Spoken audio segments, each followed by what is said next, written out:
ቢያንስ 10 ቤት ካልገነቡ በሚቀጥለው ምርጫ አትምረጧቸው ነው። ያልሰራ ሰው መመረጥ የለበትም። ከዚህ አንጻር ቅድም ከዞኑ አስተዳደር ጋር ስነጋገር ከወረዳ ጀምሮ 80 የሚጠጉ ተመራጮች አሉ ብሎኛል። በወረዳ በዞን በክልል ምክር ቤት በፌደራል ምክር ቤት የሚወዳደሩ 80 ገደማ በስልጤ ዞን ብቻ አሉ ብሎኛል። እኔ ለስልጤ ወንድምና እህቶቼ ማሳሰብ የምፈልገው ነገር እነዚህ 80 ሰዎች ቢያንስ 10 ቤት ካልገነቡ በሚቀጥለው ምርጫ አትምረጧቸው ነው። ያልሰራ ሰው መመረጥ የለበትም። ዝም ብሎ እያወራ ምርጫ የሚባል ነገር የለም።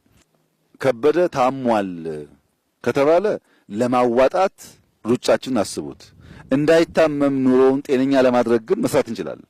ሽንት ቤት ካለው ከከብት ጋር የማይኖር ከሆነ ንጹህ ውሃ ካለው መብራት ካለው ሰውዬው እንዳይታመም ማድረግ ስንችል ታሟል ብለን ብር እናዋጣለን። በተለይ በውጭ የሚኖሩ ዜጎቻችን ከበደ ሞተ ሲባል አስክሬን ለመላክ ብር ይዋጣል። ሳይሞት ነው ማገዝ፣ ሳይሞት ነው መደገፍ።